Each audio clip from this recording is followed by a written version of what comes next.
Harvard Bookstore, I'm very pleased to introduce this event with Pete Davis presenting his new book, Dedicated, The Case for Commitment in an Age of Infinite Browsing, joined in conversation by Professor Randall Kennedy. Thank you for joining us tonight. Through virtual events like tonight's, Harvard Bookstore continues to bring authors and their work to our community and our new digital community. Every week, we'll be hosting events here on our Zoom account.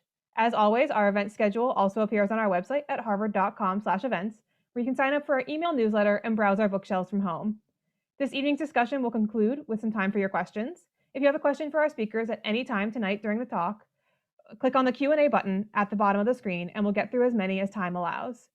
This event will also have closed captioning available. Depending on the version of Zoom you're using, you may need to enable the captions yourself by clicking on the closed caption button on your screen. In the chat, I'll be posting a link to purchase Dedicated on harvard.com, as well as a link to donate in support of this series and our store. Your purchases and financial contributions make events like tonight's possible and help ensure the future of a landmark independent bookstore. Thank you for showing up and tuning in support of our authors and the incredible staff of booksellers at Harvard Bookstore. We sincerely appreciate your support now and always. And finally, as you may have experienced in virtual gatherings over this past year, technical issues may arise. If they do, we'll do our best to resolve them quickly, and we thank you in advance for your patience and understanding. And so now I'm so pleased to introduce tonight's speakers. Pete Davis is a writer and civic advocate. He works on civic projects aimed at deepening American democracy and solidarity. He's the co-founder of both the website Getaway and of the Democracy Policy Network, a state policy organization focused on raising up ideas that deepen democracy. His Harvard Law graduation speech, A Counterculture of Commitment, has been viewed more than 30 million times and is the inspiration for his new book, Dedicated, The Case for Commitment in an Age of Infinite Browsing, which Kirkus Reviews called a celebration of caring and community within our often bloodless digital world, and the Progressive magazine called it a manifesto for deeper civic engagement to create a path toward a more robust democracy. Tonight, Pete will be joined by the Harvard Law School Michael R. Klein Professor of Law, Randall Kennedy, who was a Rhodes Scholar and clerk to Supreme Court Justice Thurgood Marshall, and is the author of numerous books, including the Robert F. Kennedy Book Award-winning Race, Crime, and the Law. We're so happy to have them both here tonight. So without further ado, the digital podium is yours, Professor Kennedy and Pete. Thanks so much for the gracious introduction. It's wonderful to be here with the Harvard Bookstore community, and it's wonderful to see Pete Davis. Pete, congratulations on your book, Dedicated. Why don't we begin with your just telling us, you describing your book. Thank you. First off, before I begin, I'd just like to say thank you so much to the Harvard Bookstore and to you, Professor Kennedy. You are both exemplars of the theme of this book, which is, dedication to particular things larger than self. And so thank you for that. And thank you for hosting me. The simple, explanation of the book is that it is a case for commitment and against the common advice that young people are often given to keep your options open. Mm-hmm. And in making that case, it becomes the tribute to the long haul heroes that exemplify that spirit of commitment and dedication. And, to elaborate on that a bit, I could talk a bit about the why of why I wrote this book, which is, this book comes from a graduation speech. And when you're about to give a graduation speech, you're trying to think about what young people of our time are grappling with and see if we can give a little nudge in a direction that might address those grapplings. And I wrote this in the context of, my generation feeling, coming up in a time that is very confusing and anxiety inducing and uncertain, where there are, obvious political challenges from, racial injustice to climate change to our democracy. There's communal and cultural challenges of isolation and disconnectedness. There's institutional challenges of rampant corruption. And we as individuals coming into that world, we wonder, what do we do? And when we turn to the people that are supposed to guide us in that, usually, our educational institutions, the message we're getting of what to do is often the message of personal advancement. Take care of your future self. Don't tie down your future self. Keep your options open. Get the job that will help you get the next job. Don't speak too much because that might hurt your future self. If you love a particular place or thing, maybe think about, not getting tied down because you never know what's around the corner. And when I looked at that didn't seem to be a recipe for success. It seemed to be a recipe for midlife crises coming up and the problems not getting solved in our world. And when I looked at the people that were earning respect and that seemed to have a handle on how we should intervene in this uncertain world, they were the people who totally ignored that advice. They were people who fell in love with particular things, people who were totally dedicated and went all in on places and communities and institutions and causes and crafts and people and ideas, and particular ones outside of themselves, and closed doors and forgoed options for those sakes. And they are the people now that are earning our respect and addressing the problems of our time. And they're people in the past that built every precious thing that we love today. Long haul heroes who picked something and stuck with it for a long time. And so this book is an intervention of saying, let's make a case against that one option, which is keep your options open, and towards this alternative, which is dedicating yourselves to particular things. Okay. So that's the opening. You begin, or one of the things that you talk about is, the browsing culture, and you say, everybody's into browsing, and we were encouraged to browse. Keep your options open. You begin the book, however, in a way that I think is quite good, because you say, I want to give browsing its due. So I'd like for you to tell us what, give browsing its due. And then after you give browsing its due, I'd like for you to say a little bit more about what's wrong with browsing. Yeah, I think this is very important. It's literally the first chapter. I'm glad you called this out. It's literally the first chapter after the introduction. This book starts with, if you're sitting there wondering, is this a dogmatic book about never quit, when in doubt, always choose, stick with what you already inherited? That is not what this is about. This has a whole section on in praise of browsing, which I deeply believe in. And I identify, the three great pleasures of browsing. And this is what a bunch of young people often experience in their 20s. It's what other people experience after getting out of something that was no longer good for them. These browsing periods, one is it gives you flexibility. It lowers the stakes. It allows for exploration. It is, in the parlance of my generation, it allows you to be chill. You don't have to marry the person you go on the first date with. You don't have to have the job forever that you sign the first activities fair sheet for. And the deeper part of flexibility is flexibility helps you find your authentic self.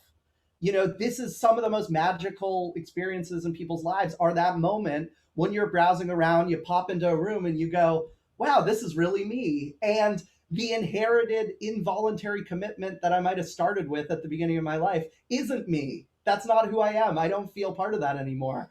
And so it allows for kind of discovering your authenticity. And third, not very profound to say, don't need a philosophical spirit to say this, browsing's a hell of a lot of fun. We experience more than any generation in history has ever experienced or had the opportunity to experience, and it's a hoot.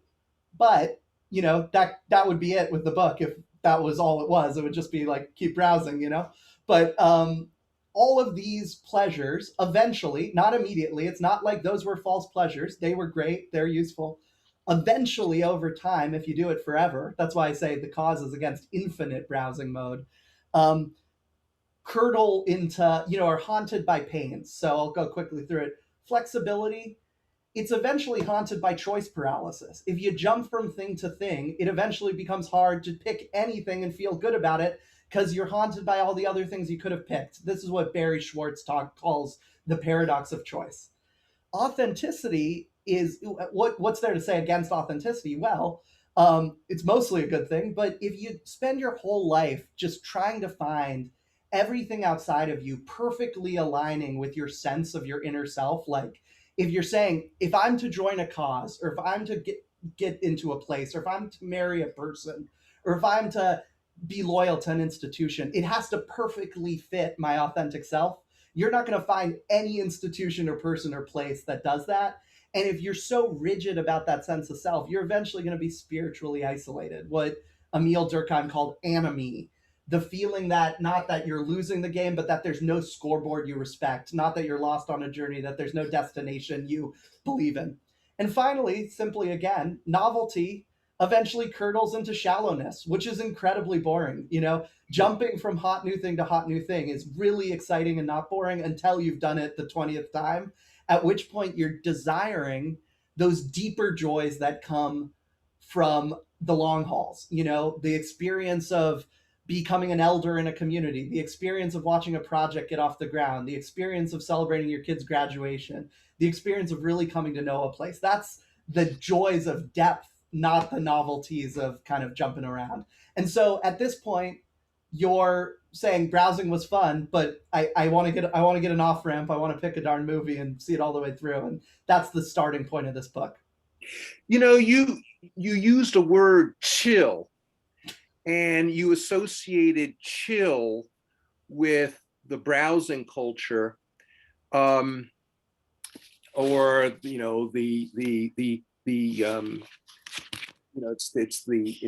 the culture that, in a sense, you're writing against, the open options culture. But what you're writing for also embraces chill. One of the things that I got from, it seemed to me that you were saying was, you were saying to folks, chill out, don't worry about, and then you have a whole bunch of things you say, don't worry about being a maximizer. So for instance, you talked about how, you go on the internet and you're going to buy something, but because there's so many things to buy, you have people who immediately, best laundry detergent, best shovel, best whatever. And you spend hours, trying to, you get all worked up trying to find the best. And what you say is, listen, good enough, okay? You don't have to find the best, get a shovel and start digging, you'll be fine. Or you also talk about FOMO. Now this one really, it seems to me, hit home, fear of missing out. And one of your messages seemed to be, don't, that will paralyze you. You'll be so afraid of missing out that you won't enjoy what's right in front of you. So it seems to me that you embrace chill too. Yeah, I guess I love this point because no one's pointed this out before. I guess it's two. I don't know if it's two senses of chill or if it's different periods of your life, like different times when you need to be chill. So for the sake of having a thing that's worth not being chill about.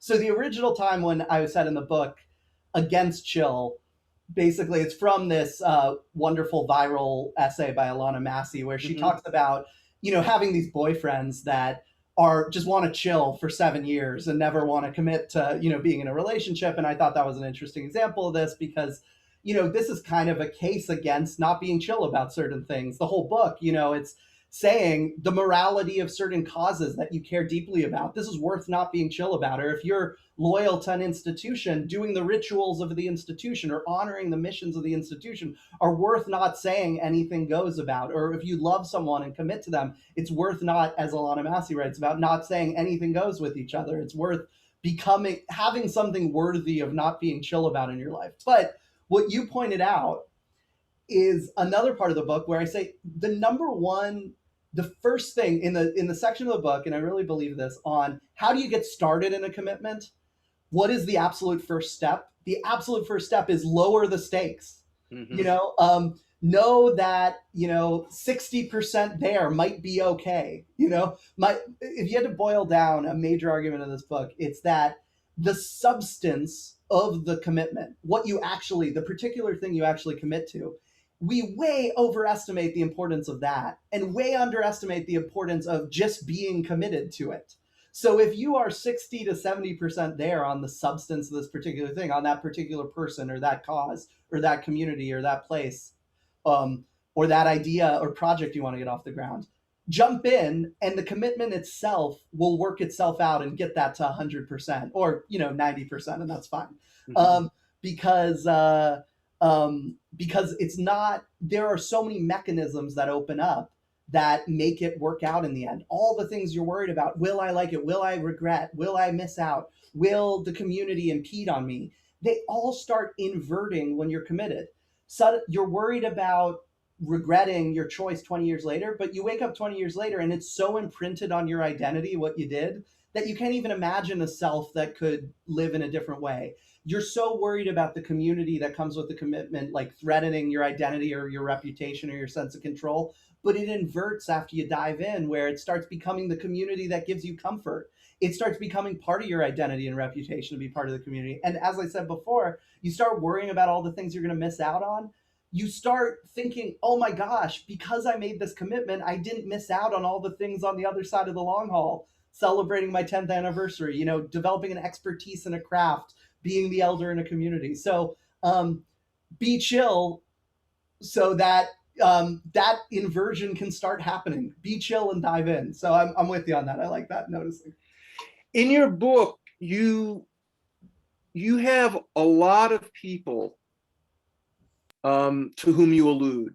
You have heroes now and heroines, and some are people who, certainly I didn't know their names, and they're not well-known people, although there are good number of people who were not well-known but obviously made a big impression on you.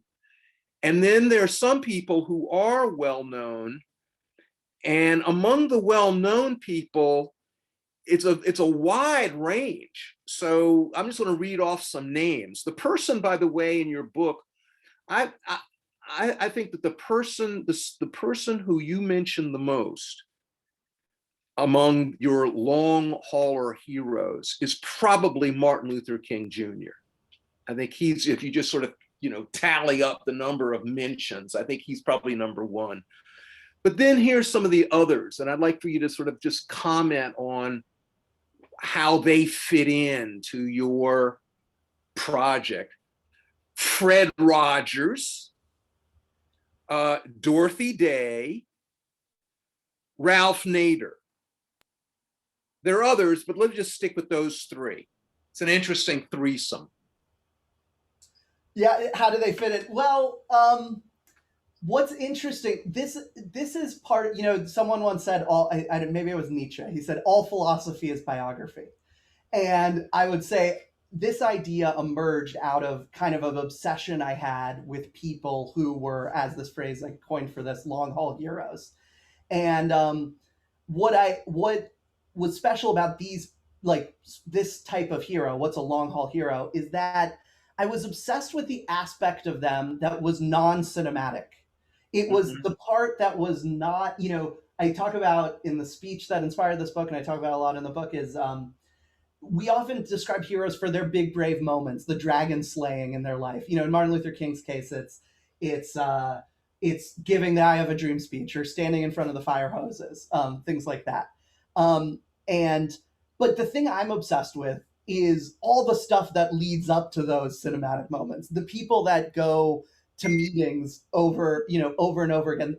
Martin Luther King, what prepared the Montgomery bus boycott, his first major intervention, was you read his memoir of the movement, and the first 5 chapters is so boring because it's literally, I formed this organization, then I met the leader of this other organization, and then we had this other person who had this other organization, and then we had a bunch of meetings, and then someone copied the leaflets, and then we started a phone tree. It's all this boring stuff. The thing that made me discover Ralph Nader as a hero was there's this picture of him that I was just so taken by, where his desk was filled with papers and he was just sitting over the desk quietly going through another stack of papers. And I was just moved by, all this work that he's done for consumer protection. It's just a lot of reading of papers and sending the papers and marking up the papers. And then Day and Rogers, it's all Rogers.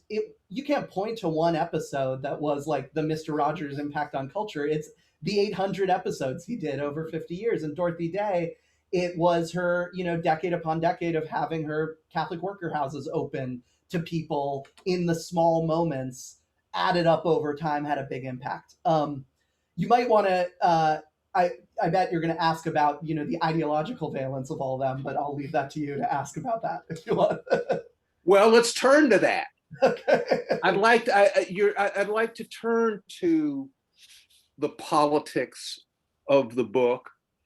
You are a political, you're interested in politics. I mean, I'm gonna quote this from page 17.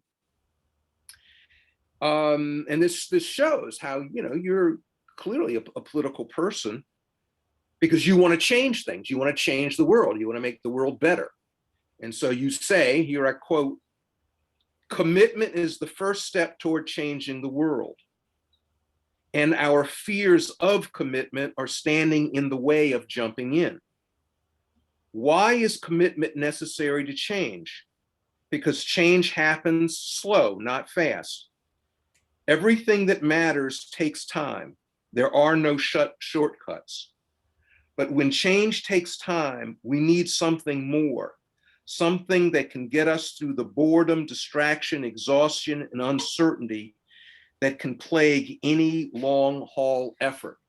And that something more is, the type, dedication, sort of coming back, persistence, sticking with people, sort of the routine, the mundane, doing things over and over, getting to know people, getting to know people. So you're obviously political. Your heroes are, progressive people. Now, here's the thing. Your book, much of it, sounds actually like it could be from a cultural conservative. I mean, let's just take a look at the key words, your key words. Loyalty, attachment, duty, commitment, localism, patriotism. I mean, it's a striking thing. Your heroes, progressive. Your key words really sound they have a sort of a cultural conservative sound to them, and very much missing from the book. And I don't, maybe it's purposeful. I don't know. I'll be quiet in a minute and get your impressions. But it's striking that I think that your book implicitly is anti-capitalist, but there is no express condemnation of capitalism and some of the other words that are, so much in vogue today. There is no, socialism, nope. Anti-racism, nope. You're clearly an anti-racist, but that, sort of that lingo is not there. And so, I mean, what's going on politically in the formation of your book, in the words that you're choosing, in the manner in which you're sort of presenting your argument? Yeah, I am so happy you asked this. And I would say, from the top, I would say this is a weird genre of, I would call it a left conservative book. It has lefty ends through small c conservative means, C in the Burkean or Michael Oakeshottian sense of the term, not in the right. I'm very careful. It's not a right wing. It's conservative, conservative virtue, basically. And here's basically how that came to be. So I have these lefty ends. I care deeply about deepening American democracy and solidarity. I believe we should be a much more communal society, and I believe we should be a much less hierarchical society. That, I believe, that's my definition of the left.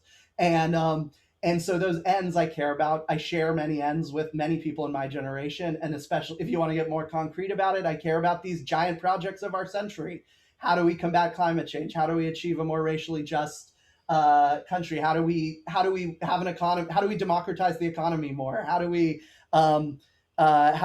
deepen our democracy so that more participation, for more people in more ways?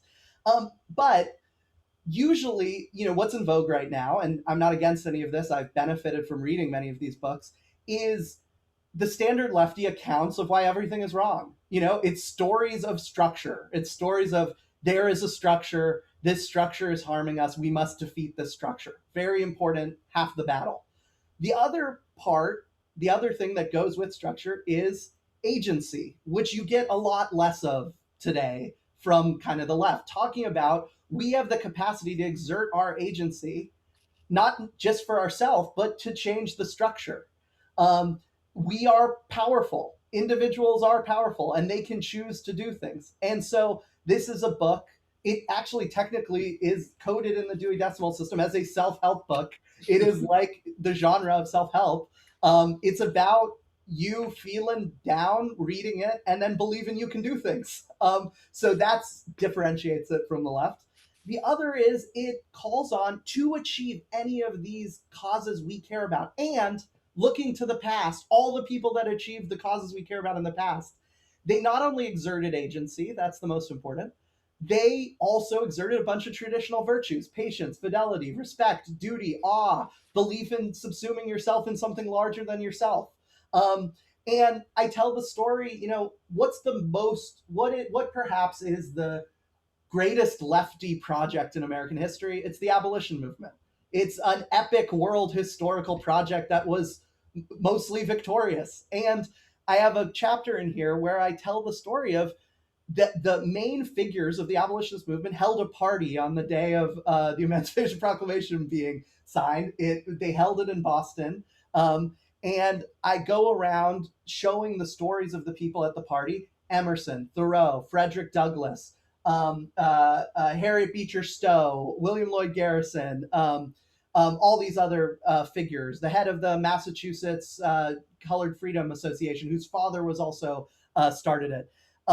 They all of them. Then I flash back to when they started fighting for it, and it was always more than 20 years ago. So they're on Victory Day, but the story starts 20 years ago. Garrison starting the Liberator in the 1830s, Frederick Douglass escaping from slavery and starting speech, traveling around the world giving speeches 24 years prior. Emerson starting to, get all of his rich Boston friends to donate to the cause 20 years prior. Harriet Beecher Stowe getting moved and starting to write Uncle Tom's Cabin 17 years prior. We are, for all these causes we care about, my belief is we're in the 1830s right now.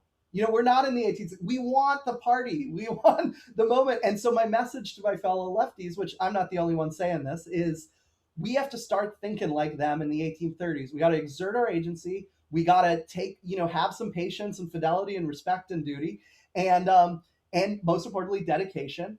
And it is naive to think that any of these changes will happen in a year. But my optimistic view is it's also naive to think that in 30 years of dedicated work, that things won't happen. Most times when you put in 30 years of dedicated work, things happen. And so that is how it kind of ends up being this strange lefty ends, but traditional virtue means of getting there. The story that you just told and the spirit of your book is optimistic, and to that extent, I'm happy to read it. My spirits are buoyed a bit.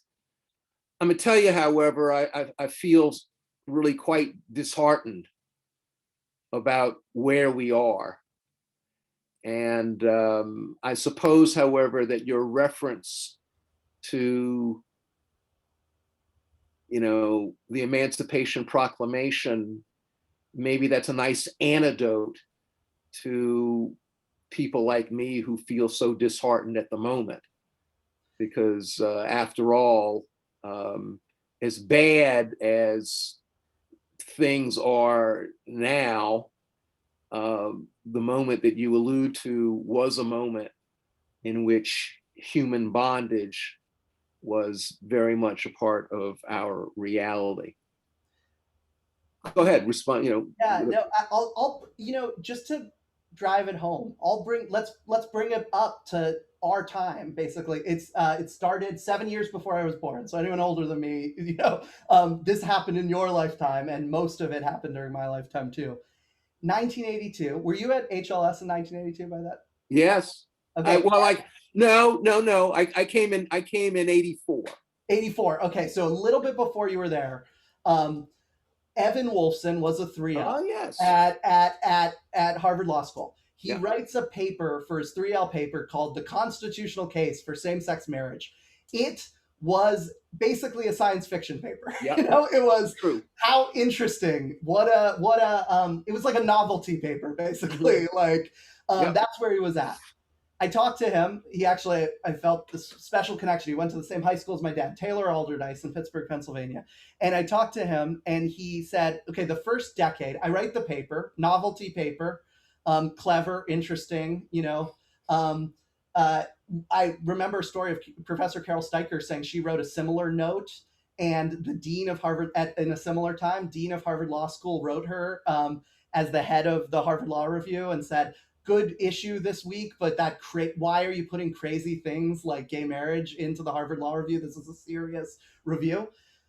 Evan Wolfson spends 10 years just convincing his own movement to put any resources behind this cause. So it always starts with convincing your own, just the gay rights movement. They're like, oh my gosh, we're fighting to not get fired. We're fighting to just have the right to live. Why are you talking about this pie in the sky thing? 10 years convincing the movement. He eventually gets some support for the movement. He gets like a strange random win in Hawaii.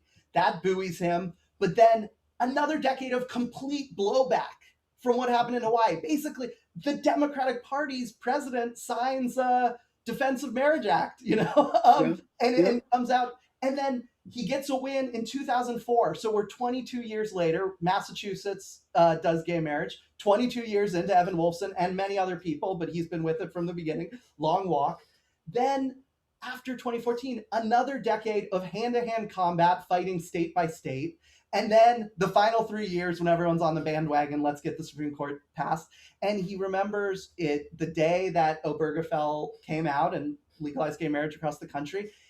32 years of memories came flooding back to him. And it was the first time he cried because he was so even-keeled during it. He said, I don't want to get surprised and I don't want to get disappointed. We're going to take this one step at a time. And finally, it all came in and he felt it and he had won a victory for humanity.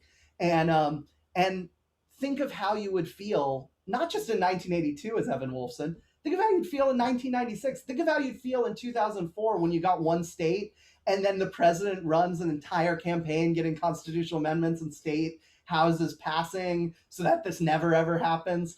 It's everyone's saying that you're the cause of the Democrats losing. And 10 years after that, it's like, the most, the Republican president has a gay flag, gay pride flag out in front. And, it's so things can change. Things don't change fast, but they change over time. So I don't know. Does that give you any more hope? I think that's wonderful. Okay. Good to recall in dark times. Let me ask you about this, and this, you're very much into, the local. I knew you. We met at an institution that helped educate you, and that institution, Harvard Law School, is very much of a place that is into the culture of open options. And I teach there, and I definitely embrace that mode. I mean, again, it was so much fun reading your book, in large part because, you were really talking directly to me, especially page 195. Let me go to it. You talk about an obsession over means, one's ability to complete legal tasks efficiently and cleverly at the expense of discussing ends, reflecting together on which legal tasks are worth our time. And then you say, being masterful became, as Harvard Law School professor Lonnie Guinier once put it, a value itself detached from what people want to accomplish with their mastery. This really spoke to me, Pete, because, you know, I teach contracts, a very, basic first year course. And I make a big deal of saying, listen, what I'm going to teach you is this. I'm going to teach you, I want everybody to come to class with a bag, and every day we're going to fill that bag up with new information, new doctrines, new lawyers' tricks. That's what I'm going to do. I'm going to help you fill that bag up. Now, what you do with that bag, I'm not sure. People are going to do various things. I might agree, I might disagree, but I don't see it as my business to really have anything to do with how what you do with your bag. Now, it seems to me that in your book here, you're saying that's wrong, that actually me and my colleagues should be nudging people toward a counterculture of commitment. Am I right? Am I making the right inference there? Yeah, I would say the one thing I was happy to call out in the book was that there was an older sense of what a profession was. Mm-hmm. A profession is a community of, here are some aspects of what a profession is. So we currently think about profession, like being professional is about, wear your suit and tie, or your pantsuit and tie, your pantsuit, and don't cuss at work, or this, that, or be on time. That's being professional. There is an older sense of profession which has different aspects to it. One is, the basic idea is it's a community of competence. It's a group of people who together profess we are competent in this craft skill, and the reason we need to have a profession is that competence puts the public trust in us, because we could do the law or we could do medicine. Let's do medicine, where it's higher stakes than the law. I'll give that to our med school friends. You're going to open up my body in surgery. I don't know what you're really about to do because you spent 13 years thinking about it and I haven't. And I'm going to trust you because the profession is going to make sure you're a community of competence. The other part is that community of competence usually comes with a public interest mission. It doesn't need to get too concrete that it's, we must fight for this specific cause as lawyers, but it's not nothing. It's not a mission of, it is no longer a profession. It's a cartel or a cabal if it's, we're doing this to help us all get rich or help us all achieve what we want. And so usually in the old sense of the term, professions are people who said, we have this public interest mission that comes with our craft skill.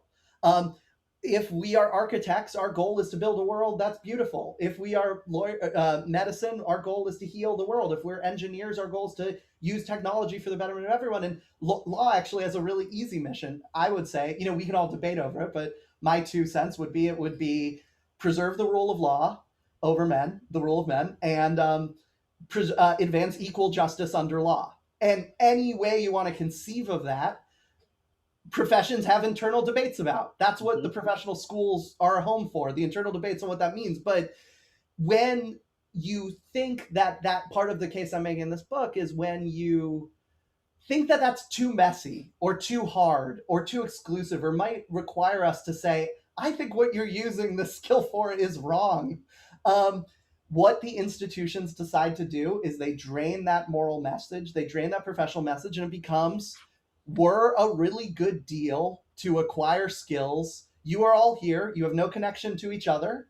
You have no real connection to us or the profession. You've paid us a boatload of money, and we are here to give you the skills to go on your merry way. But that is I would say that's fine, free country, but that's not worthy of respect anymore. Mm-hmm. And if professional schools want to be worthy of respect, they should give back they should be equal in the deal by being a profession, which has a public interest mission, at least a little bit of one, you know.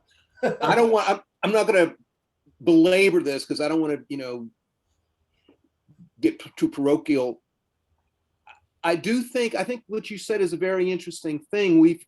There is a fight going on. And in fact, we've seen it in this past year with, very public fight over, what are, for instance, lawyers supposed to be about? Is being a lawyer just making any argument? Obviously, there were some lawyers who were willing to make any argument, and they were actually criticized. And I think this is another way in which it's interesting. Your book is a sort of left conservative book, because here you're going back to an older conception of the profession, an older, in a certain sort of way, more conservative conception of the profession that's against a certain, just a completely laissez-faire conception of the profession. Yeah, because you hear in the news all the time, who are the like moralists of our time? And it's funny because it's funny that in the last 3 years, it would be like the people on campus demanding, there's a moral valence to we have to have this fight of the moment on campus. But the funny thing is, in most times in American history, or at least the last 50 years, who are the people that are building moral campuses? It's like, the Christian campuses off in a random part who you go on their website, and it is like the world is all, everyone to each his own. It's all laissez-faire. It's all libertine. But here at, holy, blood of the sacrament university or whatever, we're going to be about training men and women to enter this world as honorable, noble people, in a vision of what the good life is. So they're the ones that were doing that. And my argument is basically, I don't want, that's not my world. I'm a lefty, and I believe in democracy, and I believe in openness, and I believe in multiculturalism. But my thing is, what openness and multiculturalism and what this can be is, it's the goal of us all coming together and opening and transforming the mission, not getting rid of missions altogether because it's too hard. Because I think there's two ways you can go. You can always say, too many people, too many visions, too many differences, let's be about nothing. There's another one where you go, too many people, too many visions, too many differences. We're going to have to have really deep democratic, communal-based institutions to work out a vision of what we are together, and become something together. And I'm on team latter, not team former. So. Yeah. Well, one way that this comes across, another key word for you, and it's one that really hangs me up a lot: patriotism.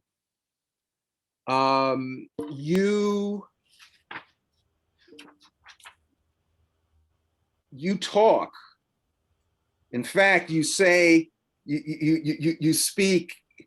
My favorite 4th of July song is "I Am a Patriot," originally written by E Street Band member Stephen Van Zandt.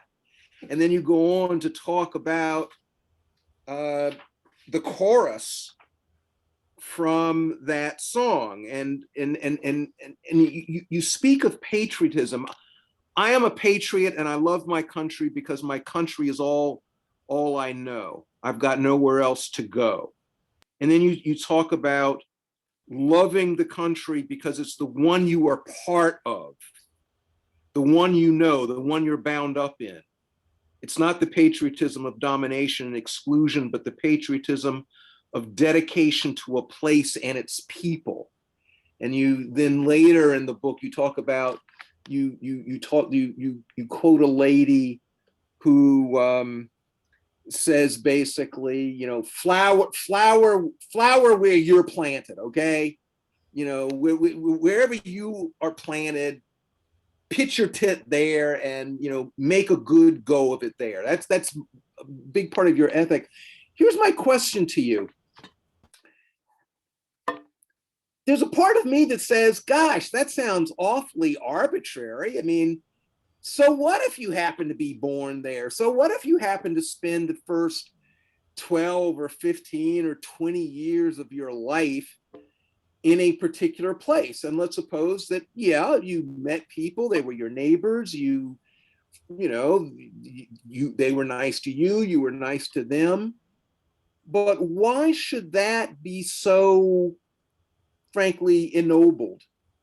I mean, isn't that sort of arbitrary? I mean, and by the way, these people who were your neighbors and who were nice to you, okay, they were nice to you, but then you take 3 steps away from them and they have all sorts of terrible backwards ideas. Why should you even be loyal to them? Let me do 2 caveats and then I'll dive into the meat of that. So the 2 caveats are, one is, in the book and in my belief of patriotism, basically, it doesn't need to be a nation. It can be, and often everyone I highlight in it is what I call a local patriot. Yeah. There are people who love Somerville, Massachusetts, or in the case of Peggy Berryhill, her Native American radio listenership. Or in the case of Pierce Freelon, it's Durham, North Carolina. He's an Afro-futurist city council member of Durham, North Carolina. So it's not, the person sitting on the couch, as Bill Kaufman, the great localist, writes, as the bombs drop and God Bless America plays. The second thing is, it is about choice. I really believe commitment, any praise of commitment should not be about involuntary inherited commitments. It has to be affirmative choices that you're going to root yourself somewhere, whether to a place or to a cause or person or an institution or all the lists I have.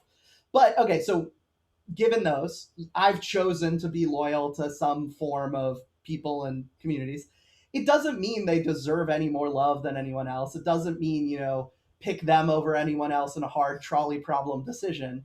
In the practical day-to-day life of what it means I'm going to tend to this corner of the world, because the way that the whole world gets loved, the way that places get developed, the way that communities are cared for is because of local patriots.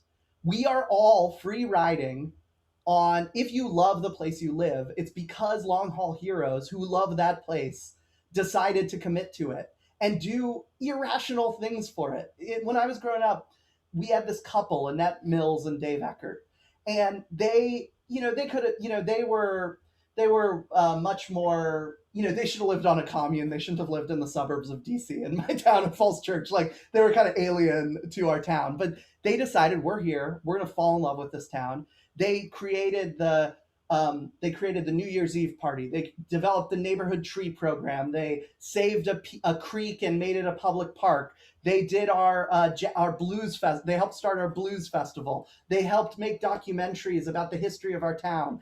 And today, I grew up in that town because of the work that they did. It's irrational for them to do the work. It wasn't the most important thing to work on, to get Falls Church, Virginia, a New Year's Eve party. But now we have a New Year's Eve party where the star drops over the Irish pub in our town, and hundreds of people come and someone plays a cover band, and it's delightful. And it's like the old phrase, plant a tree that you'll never be able to sit under the shade of. And one of my points is, we need to that stuff makes the world go round, and you need to take your seat in the cosmic orchestra. It's only playing the oboe. Just playing the oboe alone seems crazy, but when you add it up with all the other local patriots, you're doing the most important thing we can do, which is, caring for the people, the people in the world and the places in the world. And I'll just add as a final note on this, these people were so joyful. They knew our whole town back and forth. The whole town was a kaleidoscope of meaning to them instead of just another place. They made so many friends through their projects. They said I was completely alive with purpose because I decided to be rooted here. If they only had their analytical mind on saying, well, abstractly, is this the right thing to do? That never would have happened. And that's my kind of case for particularity and concreteness. Not only does it help and everyone gets to benefit from it, it also brings you purpose and community and joy. Hillary, can you come back on? I know that there are people in the audience who have questions could you tell us what those questions are? And with the time remaining, Pete, could you respond to folks in our audience? All right. So we have a question from an anonymous. How do you recommend someone, particularly young people, find their long haul project while minimizing browsing? We're not always taught to seek this early on, instead being told to dabble till you find your thing, even if maybe that takes your whole life to find. Love that question. All Professor Kennedy, do you have anything you want to add to that? No, Bo. Okay, first off, there's this famous experiment I love, which is when you ask people to name something in a refrigerator, they are at a loss. But when you ask them to name a white thing in a refrigerator, they're like, oh, milk, yogurt, eggs. So sometimes giving you some concrete, one-click concrete down might help you think. So I talk about 6 types of commitments that I've noticed. And these are commitments to particular things, not to your own self-benefit, things outside of yourself. One is committing to causes. And that's the work of citizens. Committing to places, that's the work of patriots. Committing to ideas and turning them into projects, that's the work of builders. Also, committing to the maintenance of institutions, that's the work of stewards, people who inherit an institution and take care of it and pass it on to the next generation. Then there's the work of commitment to craft, that's the work of artisans. And the most important is commitment to people, that's the work of companions. Come meaning with, pan meaning bread, those who break bread with you. That's the best we can do for people. We can't change them or fix them, but we can be present with them, be a companion to them. So first off, I would just, if you wanted to get really tips and tricks about this, I'd do some thinking on what are the causes and places and projects and institutions and crafts and people. You don't need to have one for every box, but that might jog some memories of what you care about. Now, let's say you say I want to do a cause or I want to do a place or something. What specifically should I do? I would say, the 2 biggest things are, one is we often rationally analyze our options and we think about them. So we think about option A, option B. Let me analyze option A. Let me analyze option B. Let's break it down. Let's analyze it. Let's get data. One challenge I got from a lot of my long haul heroes is they said, flip it around and instead sit with the option and analyze yourself. So this is like what the Jesuits call Ignatian Discernment. Make the thing real to you by really imagining it, and then ask, am I inspired by this? Does it bring me closer to meaning and purpose and community? So I would, instead of constantly analyzing outside, sit with some options, make them real to you, and then reflect on if you're inspired and really listen to that in you. Now, that comes to the second thing, which is the most important, is you can never know what speaks to you until you dive in. So I would really strongly urge, go to that opening meeting, take the first few lessons, go on that date with that person, go to that, go get started in working on the project and see what happens. And don't have your analytical mind on. Don't have the, is this good? Is this bad? Should I do this or should I not? Really try to embody it and see if it takes on a life of its own and if it's meant for you. So many of the long haul heroes I talked to said, I just dipped my toes in and then I was drawn under. And you have to give the thing out there a chance to draw you in and take on its own momentum. So that would be my advice there. That's great. Another guest is halfway through reading the book and would like to know, is your argument and goal with this compelling book broadly more that A, all of us should switch to a more committed life, B, that we should use that type of life as a remedy to the ills of infinite browsing if we feel them, and or C, it would be better to have a more balanced society with more people choosing the committed life, in which case what percentage distribution societally would you consider optimal between the browsers and committers? Yeah, I would say, I'll go a little academic-y on this, and then maybe I can get more concrete. I would say this book falls into a genre of books called the communitarian tradition, which has been going since the 80s or so, on people that believe we've become too isolated, too individualistic, too much about private advancement, and have tried to push back against it by saying, let's be a little more connected, a little more committed, a little more publicly spirited. And what I love about the communitarians, like the non-dogmatic ones, is they never say, they're not fascists. They don't believe, everyone get in line and must join something and must subsume your own personal identity into it. They're in a grand rebalancing project. And so I would say just, browsing is winning in all of our personal lives. And And we need to rebalance that by speaking up the joys and impact of dedication. And I would say this book is, and in the spirit of the communitarians, it's a publicly interested self-help book, in the sense that in becoming more dedicated, you will help the causes and the places and the ideas and the institutions that we all care about. And so I think it's very important to preserve, to advance all the projects we care about, to have dedicated people there. Great. Another guest asks, what happens when your long haul dedication is interrupted by family caregiving of children, aging parents, family members with special needs, etc.? When your life isn't wholly your own anymore, does the long haul ever include large absences of time and effort away from one's mission? So first off, this is a great question on, just let me humble myself on this book. Many of you watching are probably older than me. I don't have wisdom. All of this book's insight basically has come from interviewing 50 long haul heroes and kind of extracting spirit from them. So I'm not, part of this is above my pay grade of how do we figure out these complexities and challenges in life. But I will, not to cop out on the question, I will say part of this spirit is those commitments to caring for kids. Part of the goal of this book was to raise up the commitments that do not get raised up enough. And by calling all of these people long haul heroes, I'm saying, Evan Wolfson fighting for gay marriage, or Lori Wallach fully changing our global trade regime, is part of the same counterculture of commitment of, as someone,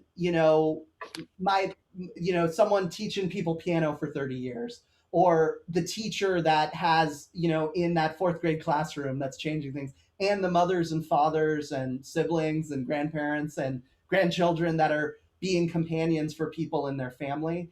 And that work is also heroism, and the balancing of commitments is one of these challenges. But that is not a step away from a commitment. That is another instance of a commitment coming to fruition, and what you're doing is important, and should be respected and held up. That's great. Who do you hold as a surprising paragon of the idea of the long, slow project? Whose biography should we read as the example? I'll tell you about some of my favorite people I interviewed, and then I'll throw it to Professor Kennedy if you have any examples. You are one of the reasons I wanted you to be the moderator here, is you were such a in the classes you taught, you had so many great examples, and you're a studier of them as well. But I'll tell you one of my faves, and I interviewed